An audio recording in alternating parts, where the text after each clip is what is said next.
Broadcasting from the business capital of the world, this is the Podcast Business News Network.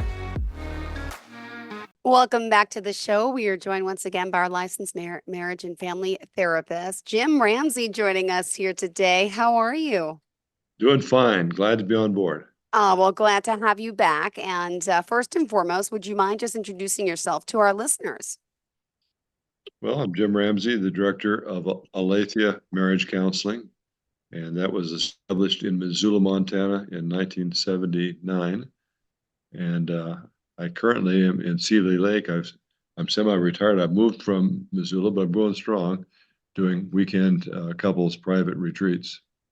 Got it. And by the way, how do we contact you? Could you share the website? Website is aletheia.marriagecounseling.com. All right, let me spell that for people. Aletheia, marriagecounseling.com. And you're licensed in what states? California and Montana. beautiful. But I've been in Montana 40 years, so that's the main license, yeah. Amazing. I know we had a great conversation in the past. I got to get to know all the work that you've been doing. And for today, what did you kind of want to focus on for your listeners? Well, I would like to talk about maybe some specific things that they may be facing, some of the typical problems, whatever, to kind of begin to relate in a relevant way to everybody, be of help to them.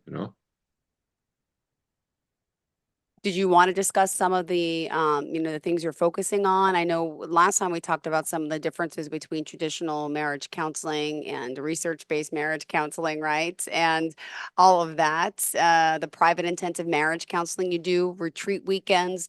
So what in particular do you think would benefit our listeners today? Well, I think that a lot of people have bad impressions about marriage counseling because they've got friends or relatives that have had failed experiences with marriage counseling down through the past years. And that's real common. I've had clients that come to me that have seen a dozen different therapists, 10 different therapists. And the reason is that in typical traditional marriage counseling, you walk in the room with a therapist and you sit down and he says, well, what's going on with you? And you start talking about your problems. And typically, you're upset and you're oriented toward explaining how it's your partner's fault. The therapist is kind of trying to calm everybody down and just hear you.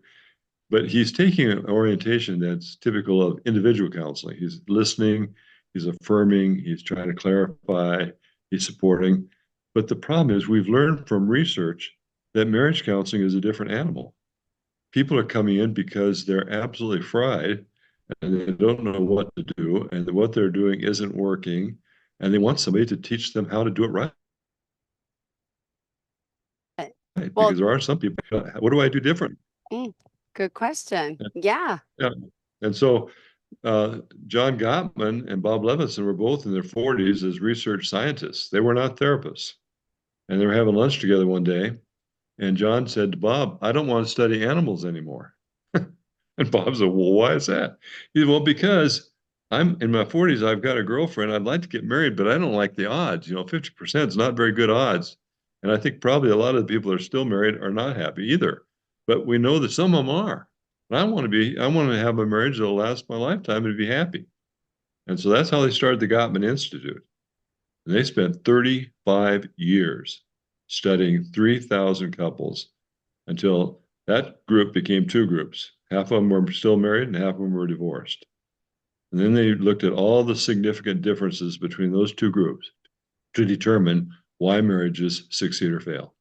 And that is the foundation for what we work with now as marriage therapists. We get a diagnosis of the relationship right up front. And they know, and we know exactly what's wrong. And then we begin to look at the interventions that have also been tested and proven to be effective. And we have a treatment plan, and we work a treatment plan. And then when we have a lot of success and a lot of security, then we have the intensive weekend. And by George, I'll tell you, it's a whole different ball game.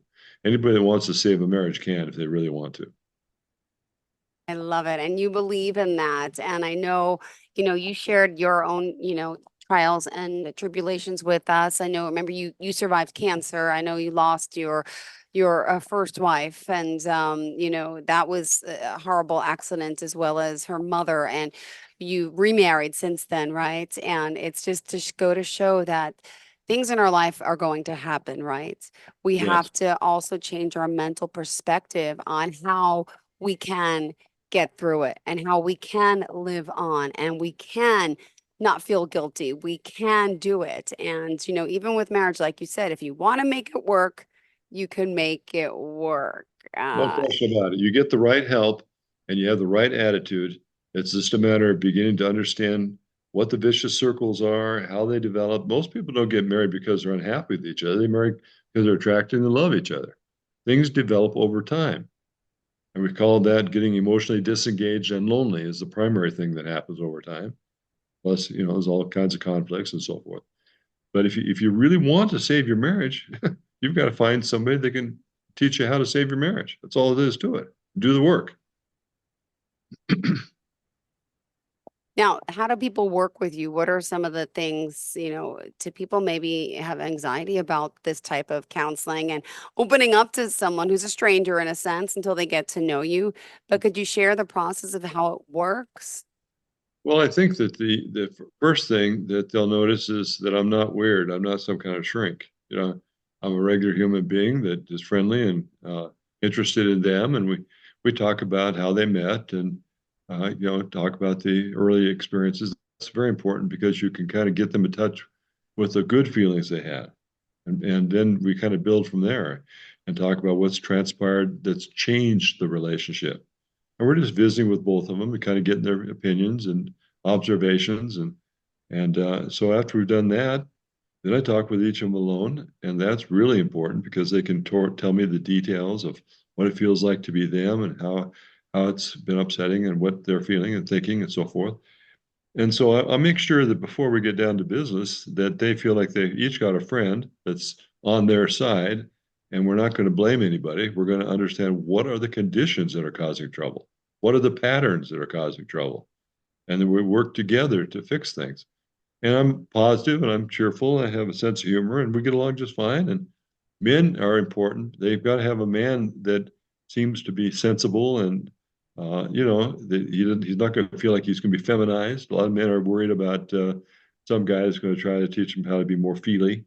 Well, I will be, but I'm not going to do it in the way they think. you know, we need to have sensitivity to each other and understand that we're different and we have to understand each other.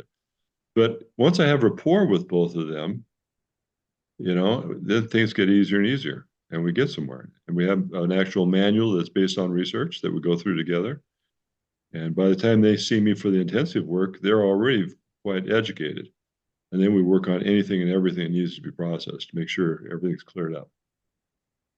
Got it. Well, thank you for sharing that. And, did you want to talk more about the work you're doing with couples? Yeah. Did you want to talk about your retreats? I don't know if you have any coming up or your retreat weekends. Yeah, well, but also, yeah, I do them all year. But they'll come in the afternoon before the actual weekend and they'll see me for an hour to just get me caught up on where they're at, what they want to accomplish, and so forth. And then the next day we start at 9 in the morning and go till noon. That's only 3 hours. Take a break for lunch, and then see them till 5. That's 4 hours. And time flies when you're actually doing work. When I'm not just talking to them, but they're talking to each other properly. It's not a matter of talking. You got to talk the right way and get somewhere. So that day is gone before they know it. And then the second day, same thing, 9 to noon and 1 to 5. But that adds up to 16 hours. And 16 hours done that way, instead of coming in for 50 minutes once a week, about the time you get into anything substantive, you're out of time. But in this format, we're systematically going through everything and we're doing it with as much time as we need. If they did it the old fashioned way, that would be 4 months of coming in once a week. And there's no comparison. I mean, we get so much more done.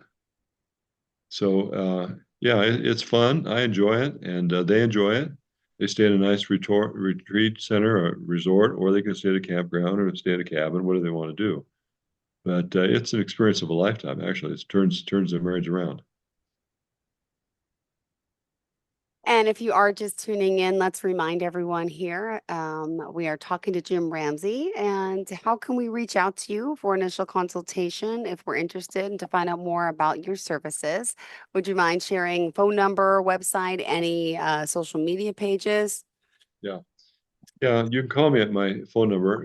It's 406 370 3515.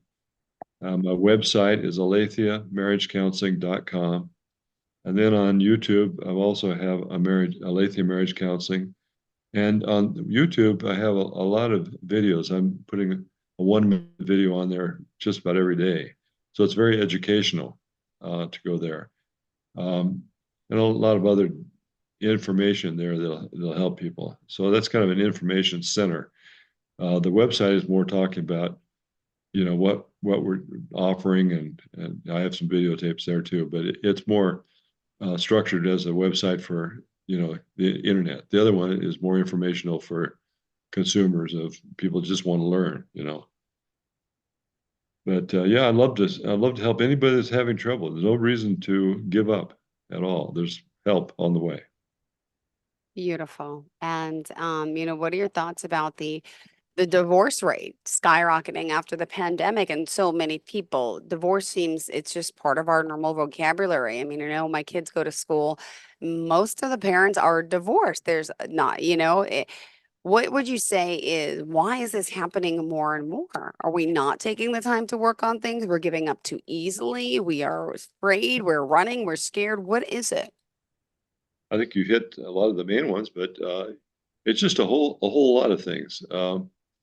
We're not having the time to sit down and talk. People don't even sit and talk at the dinner table.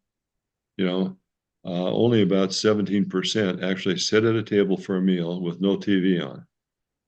The rest of them are either eating on the run or sitting while they watch TV in the front room or whatever. And we're not connecting like we have in the past. And then, of course, there's so much turmoil and conflict, and there's a very non-traditional value system that's starting to take hold, which is all about me, me, me. And if I'm not happy, I'm getting out of here. I need to get my needs met. Well, how do you build a marriage when you're focused on yourself? Your marriage is learning about somebody else and having a partner that complements you and is different than you in very wonderful ways that make sense. But there's so many things working against people are so stressed out from their work, and there's so much media. They're on the media all the time, and that's distressing and just distracting. Uh, you've got to start changing things if you're going to have what you want. And so part of what I do in my intensive weekend is we kind of have like a coach meeting with you in halftime and talking about the game. Our score is 33-0, and we have the nothing. And we need to do something in the second half. So we're going to play a different game. What are we going to do differently the rest of our lives here? This ain't working. And it's not anything that's horrible. It's just common sense. But we talk about it. How can we change this? What can we do about that? Because if you want to have a good marriage, you have to do things right. You can't do things like the failures are doing and expect to be successful. It doesn't work that way. And, there's also the couple therapy retreats, as I mentioned, and there's discernment and divorce counseling. So that's even a step in the right direction where you're counseling about it doesn't mean you're going through it, or I'm not sure. Yeah, could you share what that part is?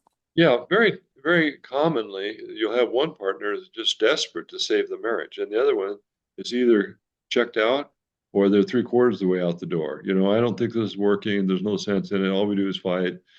And so the idea of discernment is we're going to respect the person that's got the big questions, that's wanting to leave, and hear them and take them seriously. And they're not going to be just pushed. You're not getting an accomplice there as a therapist that's going to help you push them in the door and keep them and lock the door. We're going to respect both of them and hear both of them and begin to make progress in understanding what's really going on. Because we're so busy reacting, we're not really talking about what we are feeling deep inside.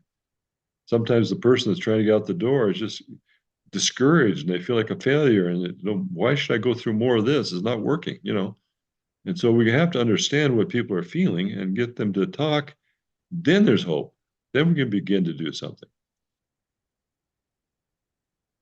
And what would you say is the joy you get for what you do? And I know also being a Christian man and Christian faith, you also, just for those new timers who are tuning in, you do Christian counseling as well. So faith does play a role in this as well. And could you just share a little bit about your background and in the Christian community, what is really important to couples and staying together? Well, I think that the main thing I see in the Christian community is a higher percentage of them are really willing to keep trying. They're not quite so quick to to give up. So probably more Christians are going for counseling than secular folks at this point in time. But we all need to understand what's going on wrong and what to do about it. And I don't want to scare people off from me because, well, he's going to preach at me or he's going to try to proselyte me.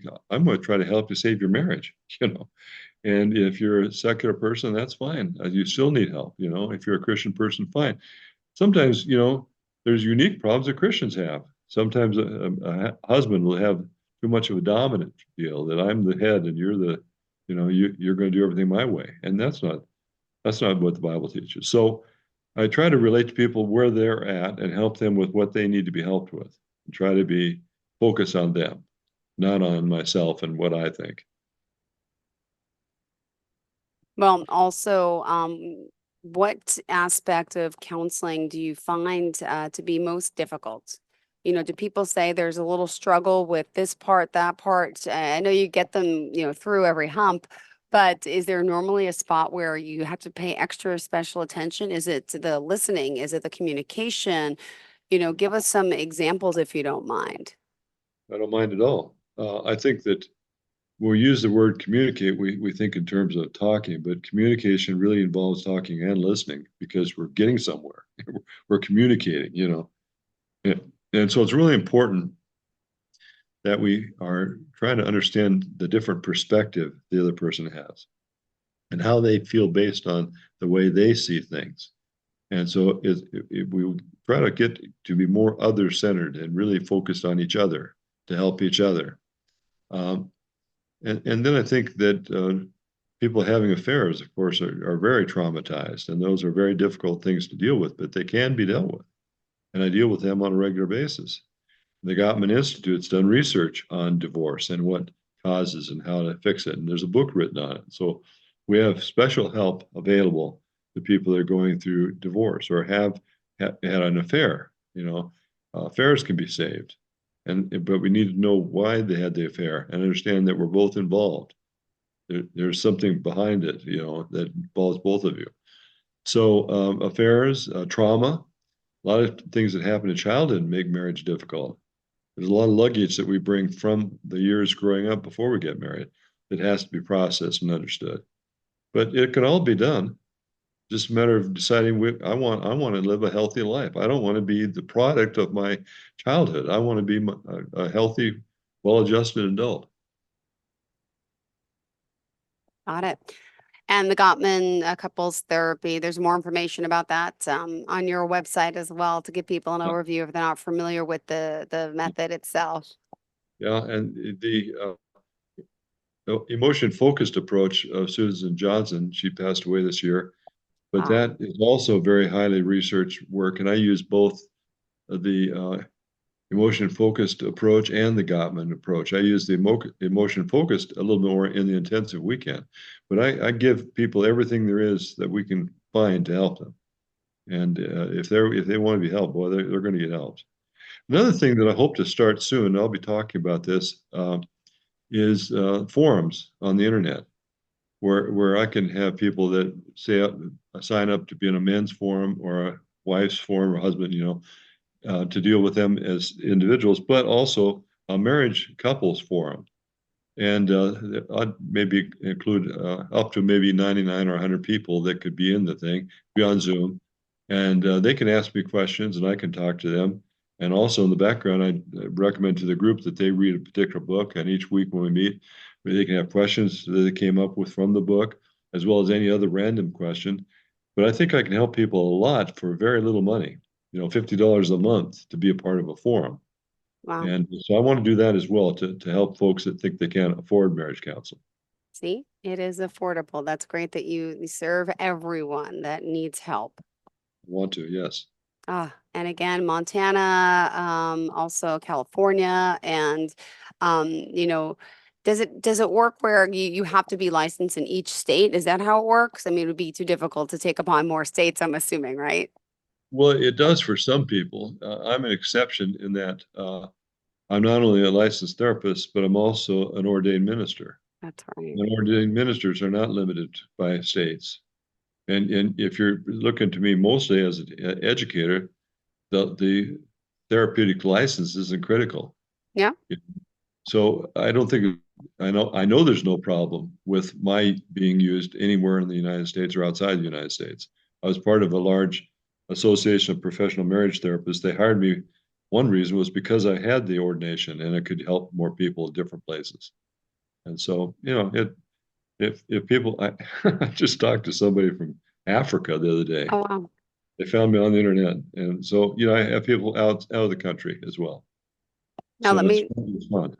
let me just ask one more thing. I know we're almost out of time, but you also help couples before they get married with it's called premarital counseling, right? Absolutely. Those are the smart ones. Tell us, tell us. Because you get so caught up in the fun of and just the excitement of being in love that sometimes you're not really thinking about some of the things that may be a problem down the road, and there's skills that you need to adapt even while you're going together that will grow and become more effective as you go in your marriage. So yeah, I like to do premarital counseling as well, for sure. And how did you want to end off of today for someone out there who's struggling, knows a friend who's struggling, who could benefit from this? What would you say to them? Well, the main thing I'd say is that don't give up. I've been doing marriage counseling now as a profession for over 50 years. I've seen around 5,000 couples. And I'll tell you what, most of them got help. And the last years that I've had all the research-based stuff, it's a vast majority, 70 or 80%. So if you need help, get help. If you can't see me, see somebody, but find somebody that's got a lot of training and a lot of experience Yeah. and that you can relate to. That's what you want more than anything else, because have somebody just sit there and listen and go, uh-huh, uh-huh, Mm-hmm. may feel good, but it doesn't change anything. No. Well, thank you for being here, for joining us. If someone has questions about the work you're doing, do you recommend the website? Yeah, I think the website's a good place to go to learn a lot. I've put a lot of information into the website, and that'll give you a feeling whether you would want to work with me. I think it's important to kind of feel comfortable with who you're working with. So I tell Yeah. you things about myself. Perfect. That's And AlethiaMarriageCounseling.com, Aletheia, marriagecounseling.com. And go ahead. that should do it, I think. And of course, the Facebook gives you lots of stuff. I have little 1-minute videos there that are helpful.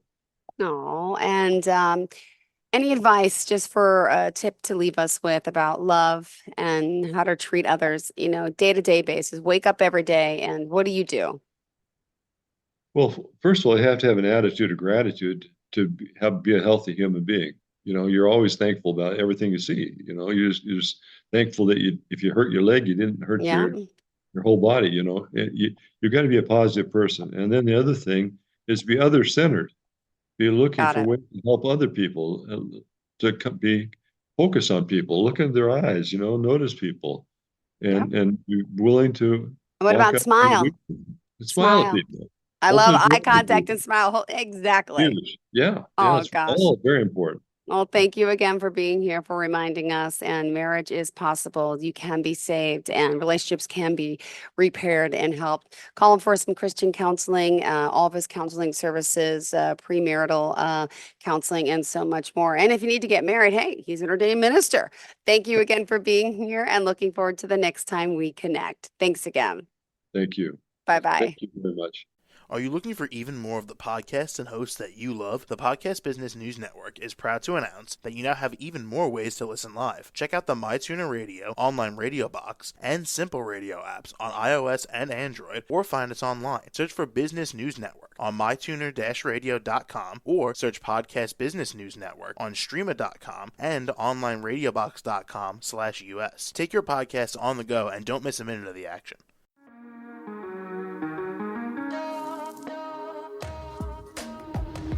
Broadcasting from the business capital of the world, this is the Podcast Business News Network.